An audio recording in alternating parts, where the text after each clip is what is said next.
Ireo lohatenim-baovao antsika amin'ny ity arivany talata 2 Jolay 2024 ametraka rafi-pitsarana matanjaka eto Madagasikara ny fitondram-panjakana feno 5 taona ny nijoroany ny fitsarana tampony.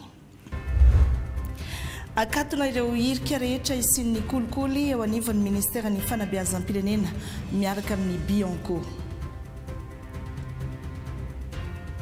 Arianana solotensika malagasy amin'ny fiadinany amboara irantany amin'ny taranja biara.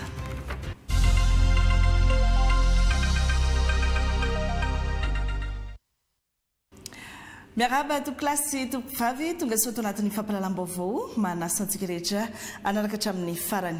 Ny resaka fitsarana no anokafantsika azy ametraka rafi-pitsarana matanjaka ny fitondram-panjakana mba hitovizan'ny olona rehetra eo anoloan'ny lalàna. Manana ny andraikiny manokana ny fitsarana tampony ary manana ny fahaleovantenany. Ahitana fitsarana 3 ny fitsarana tampony ho an'izay tsy mahafantatra dia ny filakevi-panjakana, ny fitsarana misana ny compte-panjakana ary ny fitsarana fandravana. Ampahafantarana ny vahoaka malagasy rehetra mandritra ny varavarana misokatra atao anatin'ny 4 andro. Ireo rehetra ireo mba halalan'ny olona ny asan'izany fitsarana tampony ety Anosy izany. Etsika tafiditra anatin'ny fankalazana ny 5 taona nananganana ity sampam-pitsarana ity. Nzaka Serge Andrinarso sy Joël Solandry amparany. Alofa malemy ny fitsarana ka tokony ho tsapan'ny olona amin'ny alalan'ny didim-pitsarana zany. Tsy maintsy ampiarina ny tantandalana ary izany dia manosika ny fitondram-panjakana ametraka rafi-pitsarana matanjaka. Ny itovizan'ny olom-pirenena rehetra eo anoloan'ny lalàna no tanjona amin'izany. Fomba fijerina ampitain'ny Prime Ministra nandritra ny fanamariana ny 5 taona nananganana ny fitsarana tampony eto Madagasikara. Raha ohatra ka tsy mipetraka ny fitsarana manga dia izy foana mifanararota-pahefana eto amin'ity firenena ity. Nefa tsika dia mira teo hoe tany-tandalàna, midika ny tany-tandalàna moa misy anankitelo ao anatiny ao fa ny tena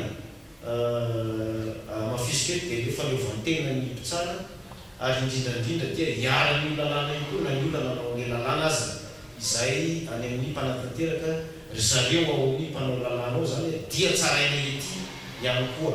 Zavatra izay tena mafisina etona raha mahatsiarotsika ny teniny andeha matoy fomba mifanavaozana dia hoe izahay arao izy raha azonay atao tsy mandeha amin'izany asa izany fahatsarana tokana ny eto fa tsy tokony misy hoe spesialy mialatsina antsika izay anatin'ny fitsarana manokana fa tokony fitsarana tokana mitsara ny olona rehetra eto amin'ity firenena ity.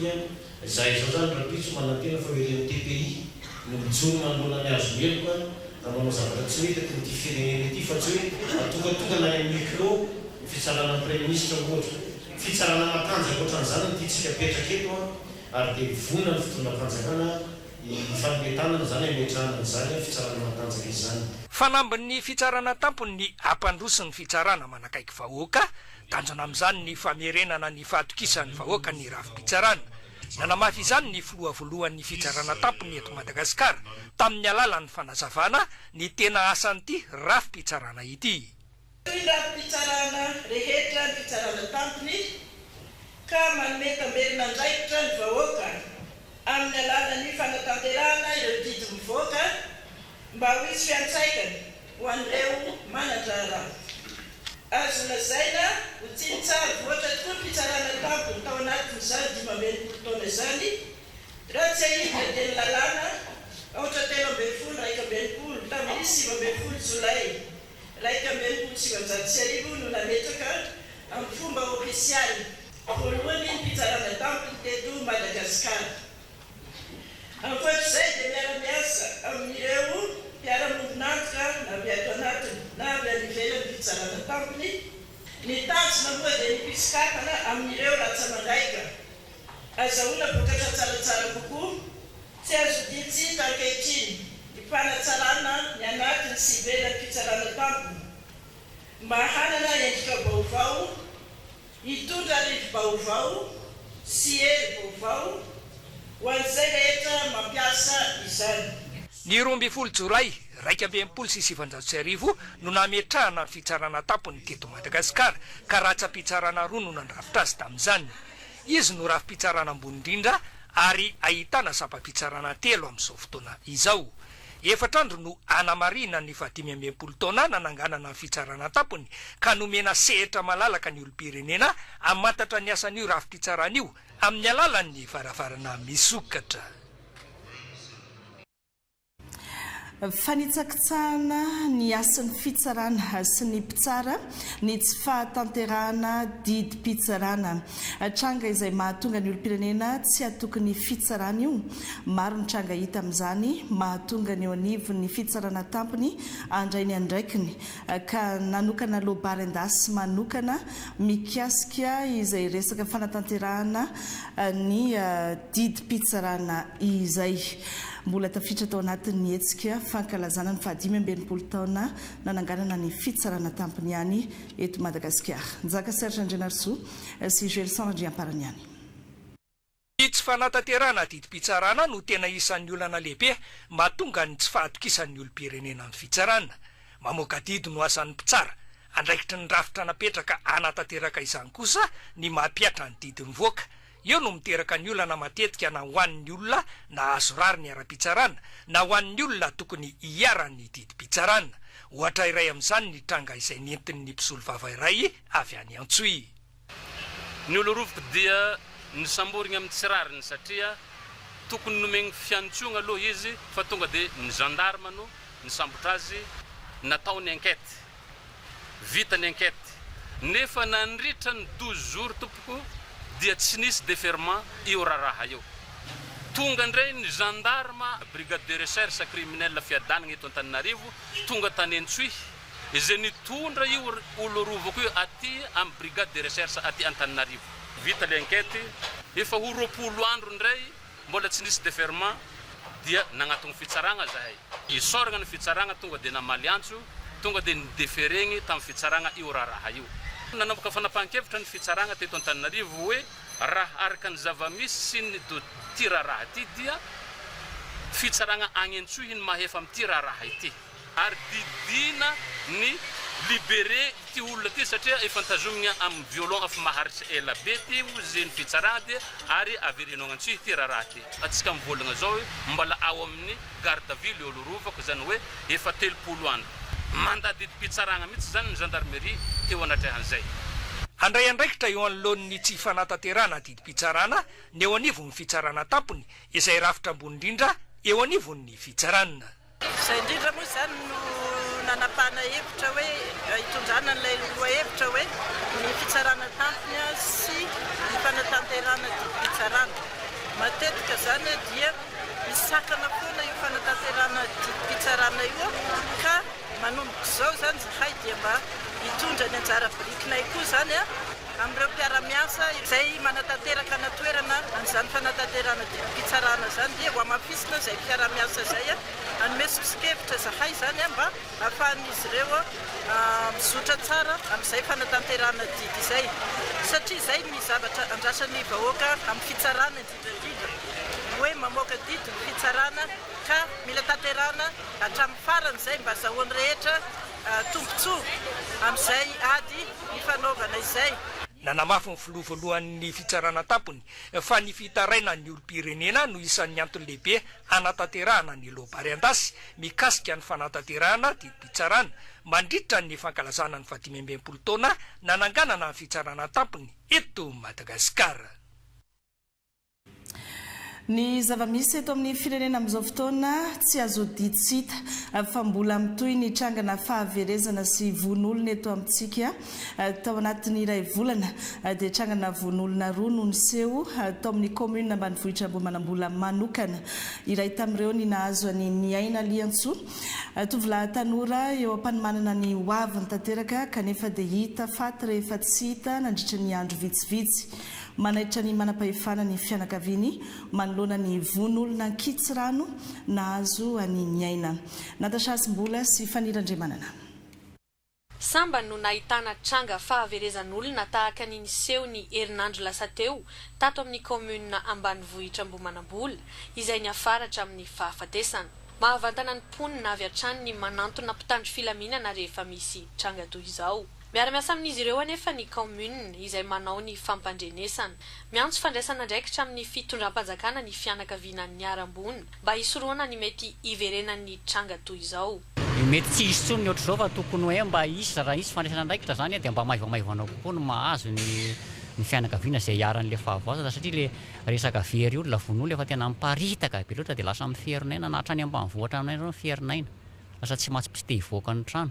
Dia raha misy zany le ny poste avancé any ambanivohitra eny dia tokony mametraka sakana eny amin'ny lalana mety Antananarivo misy mpitandro filaminana be dia be dia tokony misy na tsy manao fanamiana raha manao barazy eny amin'ny lalana satria le tranga misy foana isan'andro misy hoe tranga olona very foana misy hoe tomobile 4x4 foana moa zany vitre fumée mandalo dia mifoaka le olona misy foana koa zay mba hitahitana zany tena mba ho raisina hatrany amin'ny fitondrana faratampony ihany filohan'ny fanavaozana zany tena misy andraisana andraikitra tena faran'izay na moa faran'izay tena hoe mba manakaiky ny vahoaka mba ahafahan'ny vahoaka hoe tsy mandrendrirany ratsy. Raha ny nambaran'ny fianakaviana ihany dia fiara tsy mataho-dalana no naka azy teo Tanjonandriana izay toerana nahitana azy farany Alarobia lasa teo.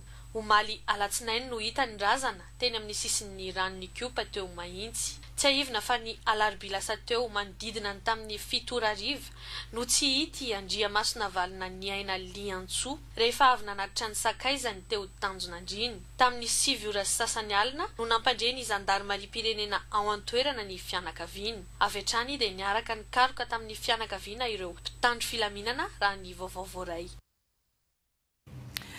Ny haiko moa ny praministra lehiben'ny gouvernementa fa mbola mitohy ity resaka tsy fandriam-pahalemana amina fahaverezana sy von'olona eto amintsika ity ary nanamafy izy androany tamin'ny tafy nataony tamin'ny mpanao gazety fa tsy hananana antra tsy handeferana izay tratra ary tsy ekena mihitsy ny intervention na ny fanelanelanana amin'ity tranga ity sazy enjana no tsy maintsy ampiarina ho an'izay tratra rehefa anatin'ny fikarohana sy ny fanadihadiana ireo manam-pahefana manandrify an'izay. Ivadika lafim-baovao hafa isika. Orinasa 30 no azo toana arabola hatramin'ny $10,000 tsirairay anatin'ilay fandaranasa vaovao antsoina hoe akselereo ao anatin'ny tetikasa PIC izay vatsian'ny banky iraisam-pirenena vola. Fatra Madagasikara no isitraka ny tetikasa anampy amin'ny fanitarana orinasa tsy miankina isin'ny fambolanasa maritra ho an'ny tanora malagasy ao anatin'ny 12 volana. Miray Andrianjafy sy Stéphane Alphonse.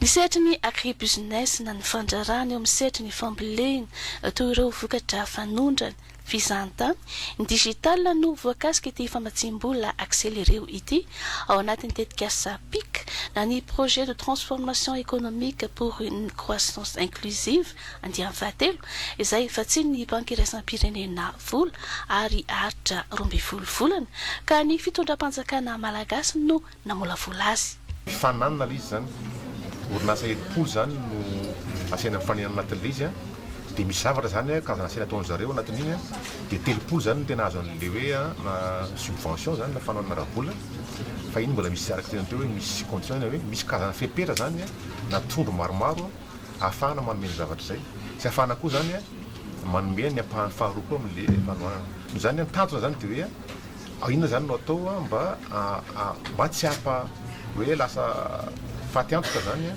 na hoe lasa bankrototra ireo orinasa zay ratsangana zany efa mandeha amin'izao fotoana izao. Tokatratra amin'ny $10,000 amerikana no fanohanana tao amin'ireo orinasa andalam-piverarana izay manana vola ahodina na chiffre d'affaires hatramin'ny 10 hatramin'ny 500 tapitrisa ariary. Afainganana zany ny fiakaran'ny croissance zany no accélérena. Hita hoe fa manana mpividy ny vokatra ho aminy fa raha velanao amin'ny stade misy azy fotsiny zany izy dia mbola ela be zay vao hiditra ny ohatra hoe mety fa mila banky izy miara-miasa mety misy te ampiasa vola hafa koa kanefa fantatritsika mazava fa ny banky tsy hiditra ao anatina orinasa zay tsy manana information financière mazava ny fitantaranao tsy mazava ny organisation rehetra ao anatiny izay zavatra zay no anohanana azy mba hamora ny fiakarana amin'ny alalany fitsofoan'ny mpamatsy vola hafa fa tsy iaina ohatrany tamin'izy mbola voakely voateraka tamin'le voalohany hoe start-up zany tiana tenena faritra sivy dia nala ny jorofa tsinanana vatovavy finany tsy mandrefany tsy matsinanana nosy ary analamanga no voakasika ity tetika sa ity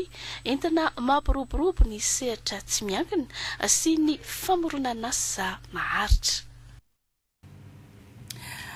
Mifandraka amin'izay ihany ny ankamaroan'ireo asa fandrarahana eto Madagasikara dia orinasa tafiditra ao anatin'ilay antsoina hoe tsy manara-dalàna na secteur informel avokoa izay mahatratra hatramin'ny roa tapitrisa isa.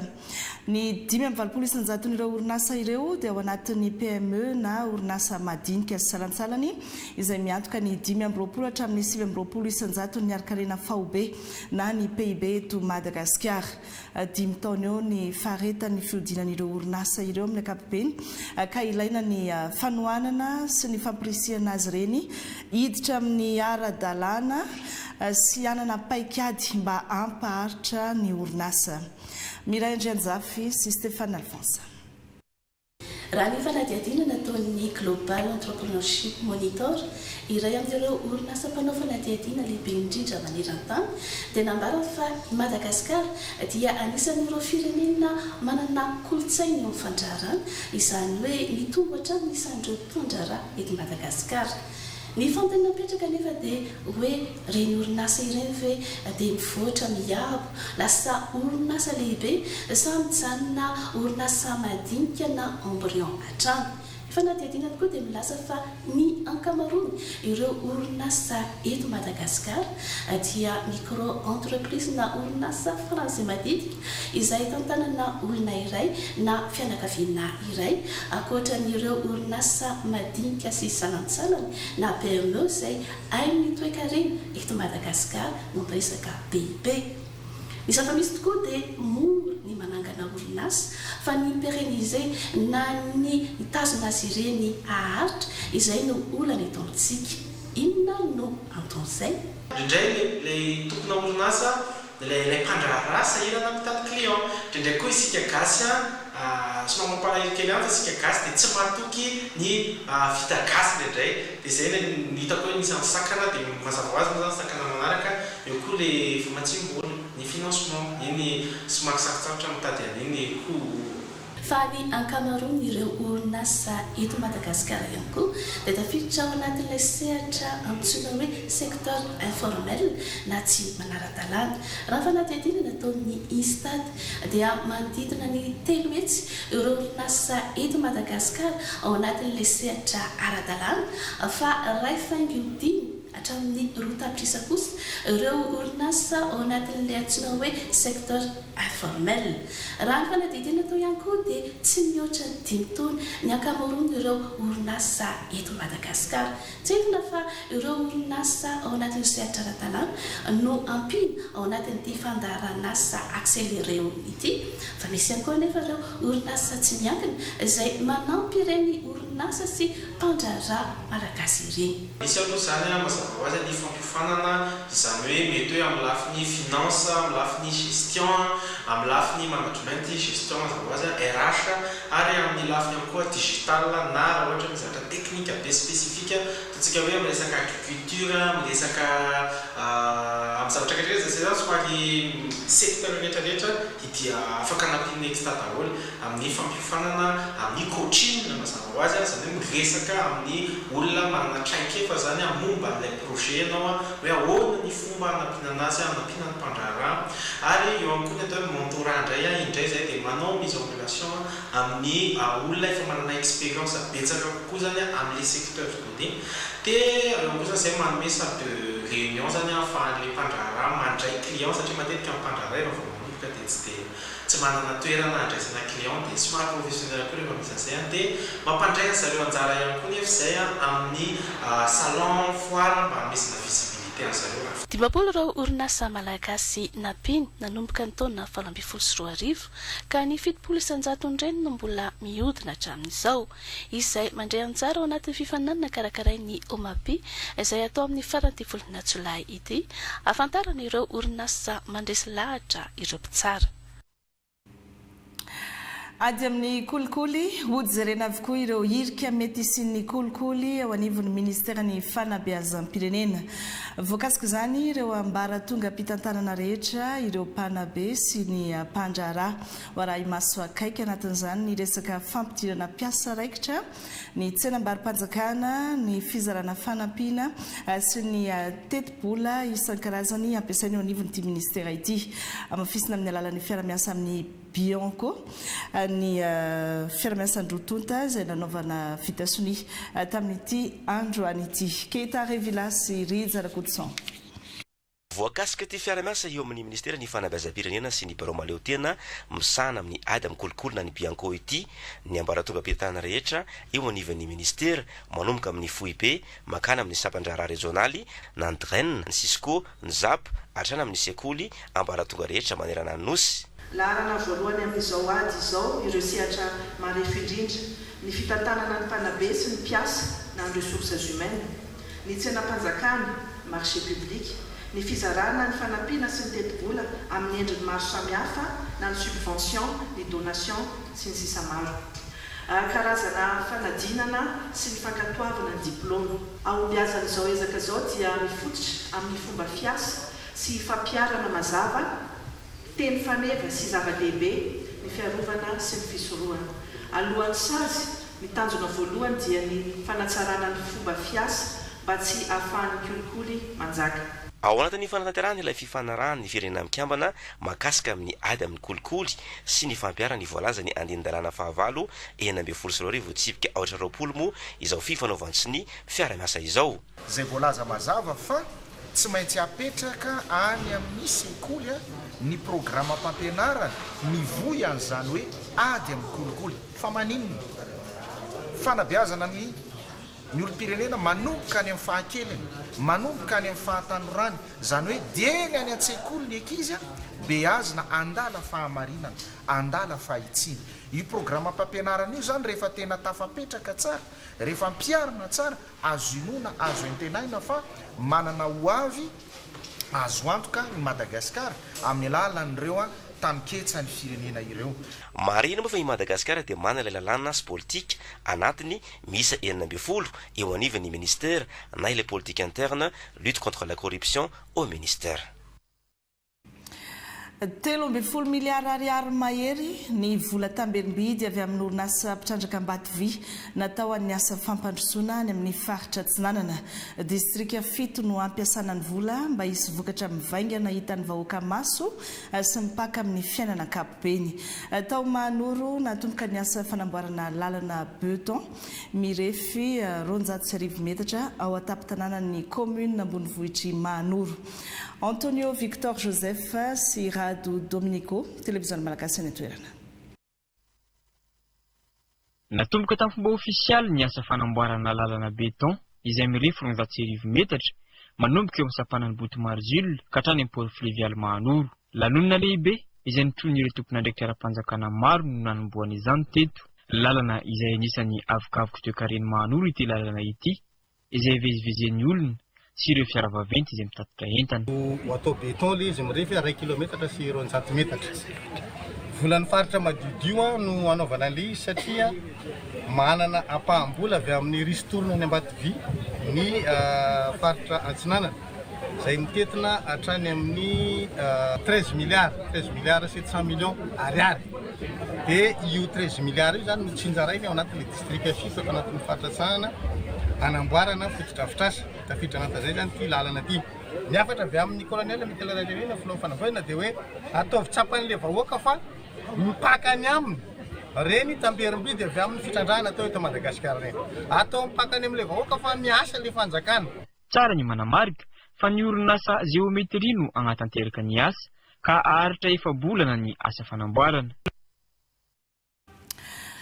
efa miverina amin'ny laony ny famatsin-drano an'ny fambolena any amin'ny lemaky Bamangoky raha nisy fotoana tsy maintsy notapahana izany noho ny fanamboarana sy ny fikojakojana ity foto-drafitrasa ity. Ho afaka hiatrika ny taopambolena andiany faharoa amin'ity taona ity ireo tantsaha ao amin'ny lemaky Bamangoky. Andan'izay nahazo ny karamany ihany koa ireo mpiasa mikirakira ireo milina raha efa enim-bolana izy ireo no tsy nahazo izany. Joaquim Ambroise, televiziona malagasy any Toliara. Volana Jolay lasa teo no tsy maintsy notapahana ny famatsin-drano ho an'ireo mpamboly rehetra ato anatin'ny lemaky Bamangoky ahafahana manao ny asa fikojakojana ny kanalin-drano ka ny fanesorana ny fasika misakana ny rano no atao amin'izany. Ny volana septambra ho avy izao no sokafana indray ahafahana miatrika ny taopambolena andiany faharoa misy araka izany fanaraha-maso ny asa natao teto. Araky ny toromarika ny fitondram-panjakana izay taritin'ny filohan'ny fanavaozana Repoblika Madagasikara dia mila vokatra haingana ny vahoaka malagasy. Amin'ity taona ity tsika arak'izay voalaza zay dia hanao deuxième saison. Vao manomboka ny septambra dia hotazomina ny teny nomena fa hisokatra ny rano ary dia fa manomana hatrany ireo tantsaha araky ny teniny fanaovantsika hanomana ny taniny dia izana ho tanterahana ny voalaza ny programme général de l'État amin'ny alalan'ny fandraisana andraikitry ny tsirairay ao anatin'ny firaisan-kina ary ny ato amin'ny ministera ny fambolena sy ny fahaleovan-tena ara-tsakafo mazava ho azy dia izay atongavana amin'izay tanjo ny fahaleovan-tena ara-tsakafo izay. Amin'ny alalan'ny latsakemboka ataon'ireo mpamboly no ahafahana mikojakoja ity foto-drafitrasa ity. Raha ny fanjakana amin'ny alalan'ny ministera ny fambolena sy ny fahavitantena ara-tsakafo no miantoka ny solika hampiasain'ireto milina lehibe ireto. Ka ny komity vonjimaika misana ny fitsinjarana ny rano no miandraikitra azy io. Raha ato amin'ny lemaky Bamangoky moa misy sara mpikojakojana zay takia mpamboly lafa isaky batina vokatsy vary. Zany hoe atao raha io hagnamboara, hagnatao fialia kanaly manahaka an'izao. Kanan'izao fa manomboky ny asa tagna maro zay azahoan-drala alohan'ny fédération drala amin'iregny redevance ary manentana koa hognan'ireo zay mbo tsy nandoa mba harisika handoa satria hahasoagny vahoaky manontolo, hahasoagny vatantenany kiraikiraiky ro andoavany azy. Fihainoana ny olana sy sakana tsy mampandeha antsakany sy andavany ny asa atao eto amin'ny lemaky Bamangoky ary fandoavana ny karaman'izy ireo enim-bolana tsy voaloha no namarana ny talemparitra ny fambolena sy ny fahavitantena ara-tsakafo ny fidinana natao teto Bevoay. Fifanarahana tsy ahitany vahoaka tombotsoa no sady mambotry firenena ny fifanarahana ny fanaovan'ny jirama amin'ny sehatra tsy miankina. Camille Jerena kaiky mbola nanamafy izany ny fanadihadiana parlementaire eny anivon'ny antenimieram-pirenena izay ataon'ireo solombavim-bahoaka mikasika ny orinasa jirama amin'izao fotoana izao. Fanampanazavana. Mandeha ny contrat dia misy engagement reto tsy maintsy ataon'ny jirama. Reto tsy maintsy ataon'ny prestataire dia misy pénalité zany par rapport amin'izay fa zao ny zavatra mitranga nandrity ny fotoana lava be ireo zara raha misy pénalité miatra amin'ireo olona ireo kanefa tsy vitany akory ny zavatra takina aminazy araky ny lazany atao hoe mifagnaraka ny fitondram-panjakana malagasy hoe nareo dia mamokatra énergie dia mety izy ny avitany zay zavatra ifanarahana fa zavatra hafa no hoe tsy voalohan'ny fitondrana ny jirama ny vola tsy izay nefa ny zavatra mitranga izay ny miteraka krizy amin'ny sy fahampian'ny raha ka ny tiako tenenina dia zao hoe tsy hita mihitsy zany ary zao ny zavatra mahagaga maragnako ny teniko tety nanao inona ny olon-tondra tao anatin'izay nareo dia mino fa tsy mahalala ny zavatra sy rariny io manandevo ny mpitondra tagnatin'izay inona natao zay ny tena zavatra mampalahelo amin'ity zavatra ty hoe nanao croiser les bras fotony mpitondra ary tao anatin'ny firesahana tampiasany jerama dia zao io contrat io dia ampahalalana aminareo amin'ny akabeny tsy nisy dinika ny fanaovana tampiasany jerama fa décision tagna ambony dia tonga dia hoe tekano sy tekano zay zany tsy miara-mipiasany jerama fa zay zany nisy fa rehefa iresaka ny gestion interne ny jeramatsika iny resaka hafa fa par rapport amity contrat ty ka zay no zavatra azo lazaina faraky ny tenenandre mato président teo a be de be ny zavatra azo lazaina fa ny afatra mba ho lazaiko olo ho anareo prestataire satria nyteny taminay teto a fa hoe misy fa magnorohoro anareo misy fa mampataritra anareo zao ny teny ataonay nareo tsy zavatra tsy fantatra aby anareo prestataire reo raha mbola averinareo mampagnorohoro olona io de ho lazanay amy télé amy radio ny anaranareo ho lazainay amy télé ny toeram-piasanareo misy ny société anareo ary matoa anareo manorohoro de fa milaza ny vahoaka malagasy zany fa misy zavatra tsy mety zay nataonareo fa efa misokatra ny fisoratana anarana ho an'ny fifananana hidirana mpianatra ho polisy pirenena amin'ny sokajy agent de police, inspecteur de police sy officier de police ary commissaire de police. Arivo ireo mpianatra ho raisina amin'ireo dingana voalohany fifananana izay ho tanterahina ny 9 sy 17 septambra 2024. Fohy be mpanadinana 12 no anaovana ny fifananana ho an'ny sokajy agent sy inspecteur de police.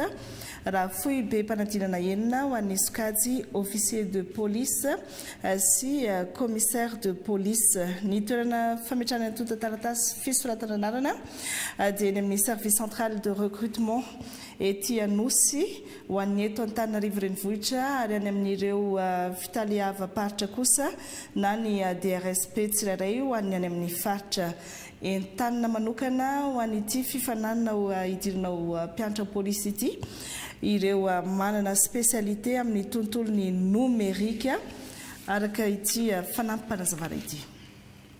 Sokatra ny fananana andraisana mpianatra ho polisy pirenena izay miisa araka reto sokajy manaraka ireto 20 ho an'ny sokajy commissaire de police, 30 ho an'ny sokajy officier de police, 100 ho an'ny inspecteur de police ary 570 ho an'ny sokajy agent de police. Farana ny 12 septambra 2024 amin'ny 4 izany fisoratana anarana izany. Ny fananana dia misokatra ho an'ny olom-pirenena malagasy lahy sy vavy salama ara-batana sy ara-tsaina ka toy zao manaraka izao ny fepetra fototra mifehy izany. Ho an'ny fananana andraisana mpianatra commissaire de police 20 taona ka hatramin'ny 70 taona mirefy 2.5 metatra ny lahy farafahakeliny ary ny vavy kosa mirefy 2.5 metatra. Ho an'ny manana maripahaizana master ho anny na mitovy lenta amin'izany. Ho an'ny fananana andraisana mpianatra officier de police 20 taona ka hatramin'ny 70 taona 2.5 metatra farafahakeliny ny lahy ary 2.5 metatra raha vavy manana maripahaizana baka plus 2 na mitovy lenta amin'izany. Ho an'ny fananana andraisana mpianatra inspecteur de police 20 taona ka hatramin'ny 30 taona mirefy 2.5 metatra farafahakeliny na lahy na vavy manana maripahaizana baccalauréat na mitovy lenta amin'izany. Ho an'ny fifananana andraisana mpianatra agent de police dia 20 taona ka hatramin'ny 30 taona mirefy 2.5 metatra na lahy na vavy farafahakeliny manana maripahaizana BBC na mitovy lenta amin'izany. Entaniny sika te andray anjara mba tsy anangona tontataratasy raha tsy efa mahafeno ireo fepetra fototra voalaza ireo toy ny fangalana refy mialoha. olana matetipitranga any amin'ny distrika ny farafangana sy vohipeno iny ny fahaverezan'omby amin'ireo commune mifanila vodirindrina mifampiaya ireo mponina ka lasa miteraka disa sy olana ara-piaramonina zany tsy maintsy mandraindraikitra ireo manam-pahefanana ny toerana mampatsiahy ny fihavanana sy ny soatoavina malagasy mandamina ny raharaha mba hisoroana ny fifandonana sy ny adipoko Rufin Rassambary Velona télévision malagasy any Vohipeno mifanila bodirindrina ny commune Marvandrika distrika ny Farafangana sy ny commune Ilakatra distrika ny Vohipeno nisy ny ombivery izay miisa 7 atao Marvandrika ka nanao fanarahandia ny fokon'olona tany Antoerana ka atao Ilakatra distrika ny Vohipeno commune Ilakatra no tsy nahitana ny dian'ny omby mba hoentina nandaminana izany anefa tsy mipetraposiny ireo manam-pahefana taty Antoerana indrindra fa ny tato amin'ny distrika ny Vohipeno sy ny atao amin'ny distrika ny Farafangana izay notaria ny solombavam-bahoaka Razafisiala Velomana Solomampiona andravina izao olana izao manam-pahefana isasokaziny na avy ao amin'ny préfecture ny Manakara ny avy ao amin'ny préfecture ny Farafangana indrindra ny district ato a Vohipeno miaraka amin'ny vahoaka amin'ny mpitandro filaminana isan-karazany avy teto satria aferana halatra omby zany na mpivorivory teto efa tamin'ny larobia tranga io ny problème mipetraka zany sy hita trasy marina hoe ny agnaza io omby io lasa tady apisy ady amina resaka foko amina resaka fiaviana amina resaka distrika samihafa le afera ka ny teto moa zany dia sorana ny mpitandro filaminana mpitondra fanjakana fa handraindraikitra zany mpitandro filaminana manantena ny fandraisana antanana ataony ny mpitandro ny filaminana ny fokon'olona avy any Marvandrika izay tonga eto Ilakatra amin'izao fotoana izao indrindra fa amin'ity fahaverezan'omby ity magnategna fiaramiasa da izay misy zany se lavatsy atianay bohitagna omby ary bohita koa zany sa ngolondrasy na avy aminay agny na avy aty zay zany se fagnategnana avy aminay apetraka amin'ny manam-pahefana andrindra ny vahoaka Ilakatra to ny tanjona amin'izao moa dia ny iombona-kevitry ny avy ao amin'ny distrika ny Farafangana sy ny ato amin'ny distrika ny Vohipeno mahakasika izay fahaverezana omby izay tetikasa fametrahana cantine scolaire eny anivon'ny sekolim-panjakana iara-iasa ao anatin'izany ny fikambanana Alliance Club district 417 sy ny PAM na ny programme alimentaire mondial ny cantine scolaire moa dia sady fanamafisana ny ady amin'ny tsy fanjari-tsakafo no sady tafiditra ihany koa anatin'ny fiarovana ny tontolo iainana aritra herintaona ny tetikasa eo amin'ny rotonta voahirana Espérant sekoly fanabeazana fototra 7 any amin'ny Draina Itaso no isitraka cantine scolaire vokatry ny fiara-miasa ny Alliance Club district 417 sy ny PAM anomboka ny volana septembre io fampisakafoanana ny mpianatra io ary mandritra ny taom-pianarana 9 sy 7 tanjona amin'ny fametrahana ny cantine scolaire ny fanamafisana ny ady amin'ny tsy fanjari-tsakafo eto Madagasikara izay iopana ny asa sosialy ny Alliance Club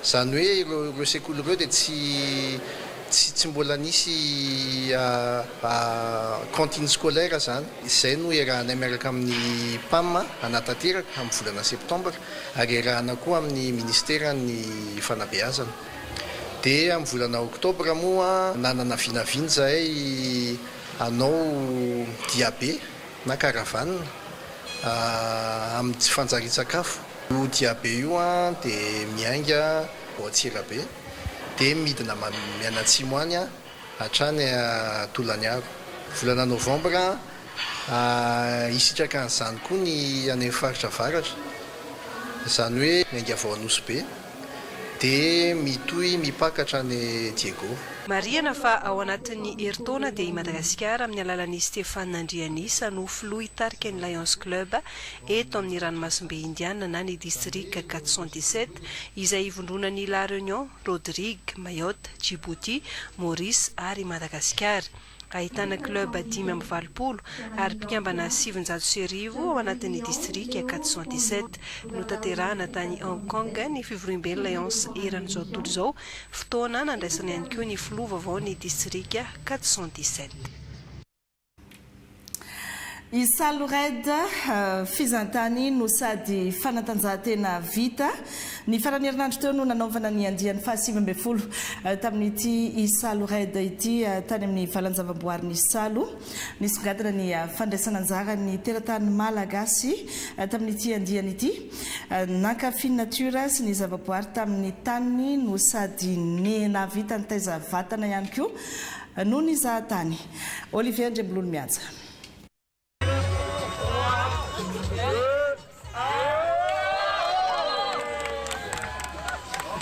Na vitrika ny fandraisana anjara mpiazakazaka malagasy tamin'ity andiany fahasivambefolo amin'ilay fizahantany ara-panatanjahantena Isalored teto amin'ny parka Isalo.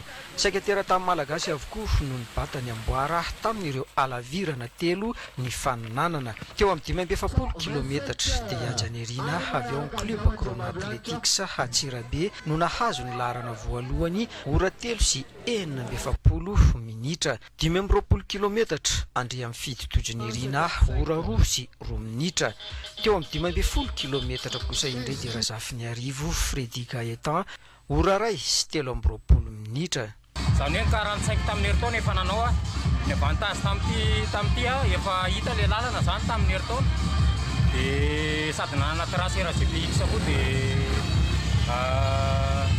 tonga dia navita tonga dia nandeha zany tamin'ity.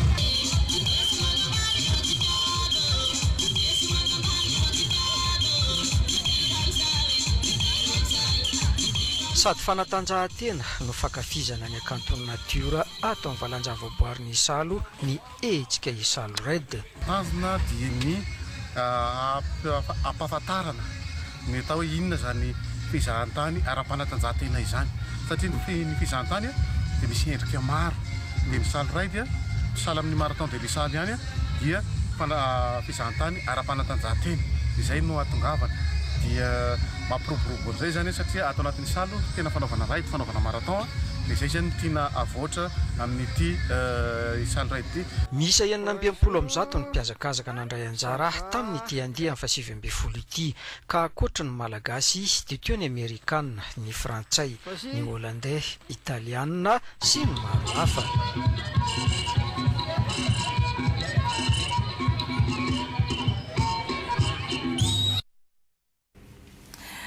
Miamaratra ireo tanora mirona sy misafidy ny hianatra teny sinoa sy ny kolotsaina sinoa aorian'ny fahazona ny mari-pahaizana baccalauréat.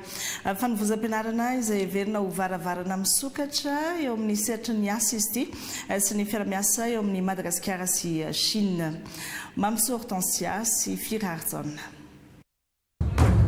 Tsy mitsaha mitombo ny tanora malagasy liana amin'ny fianarana teny sy kolotsaina sinoa.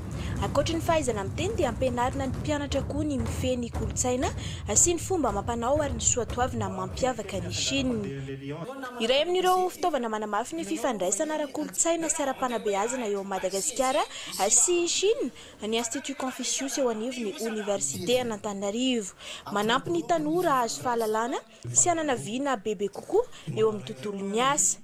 No mafisina ny solotenan'ny Ministeran'ny Fampianarana ambony fa ilaina amin'ny fanamafisana ny fiara-miasa eo amin'ny Chine sy Madagasikara ny fananana tanora mafehy ny teny sinoa indrindra eo amin'ny sehatry ny fanabeazana, ny fampivelarana ny toe-karena ary ny kolotsaina. Profin'izany ny fisian'ireo orinasa sinoa sy ireo mpiara-miombonantoka maro manohana sy manome fiofanana ary mandray anjara amin'ny fanofanana ireo mpianatra. Dia ianareo ho tetezana ampiroborobo ny fifandraisana eo amin'ny Chine sy Madagasikara. Fifandraisana sambandresy ao anatin'ny fifankatiavana.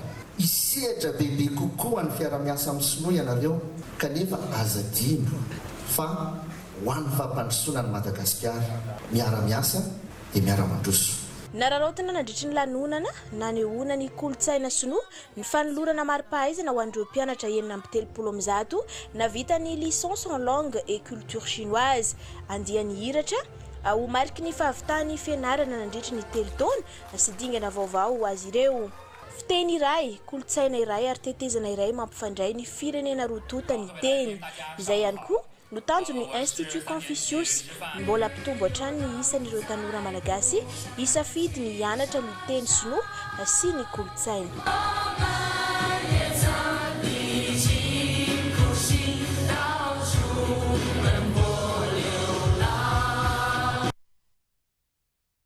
fa resaky farafangana amin'ny fiandohan'ny volana aogositra ho avy io ampiatrahano hetsika ara-kolotsaina sy ara-piariana lehibe ny faritra Tsimotsinanana farafangana festival izay no anarany andian'ny voalohany no tanterahina ao farafangana hetsika izay anomezan-danja ny kolotsaina ny fizahantany ary ny sehatry ny fandrarahana any an-toerana nanao valandresaka ho an'ny mpanao gazety nampafantatra ny farafangana festival ny komity mpikarakara avy ao amin'ny telotroky vibration Aurélie Rafringa sy Roger Andriamanalina.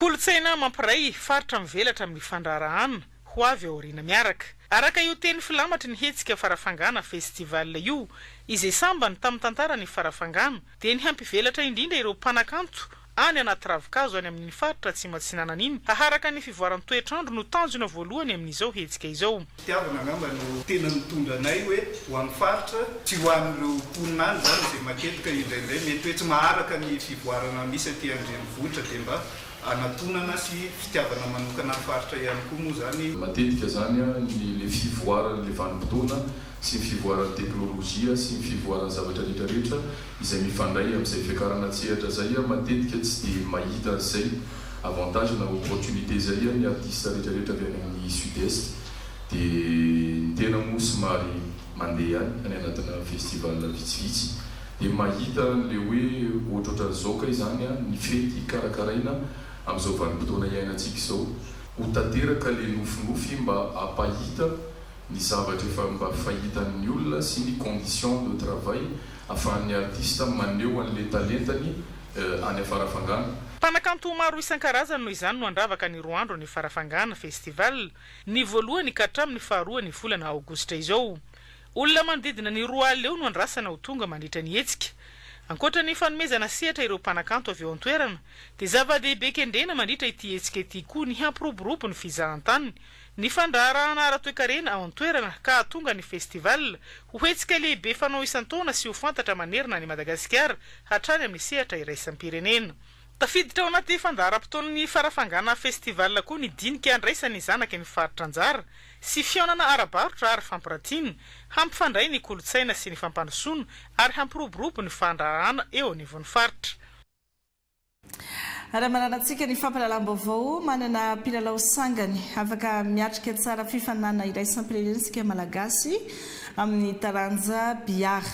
Efa maro rahateo ireo kluba misy azy ireny eto amintsika ho fanomanan'ny Madagasikara ny fandraisana anjara amin'ny fiadina ny tompon-daka eran-tany ho an'ny taranja biara dia nisy ny fifanana goavana no karakaraina teny amin'ny arena biara Amparibe ny faran'ny herinandro teo izay natokana ho an'ireo mpilalao sangany na elite amin'ity taranja ity hijerena ny tanjaka sy ny lenta ananan'ny mpilalao malagasy.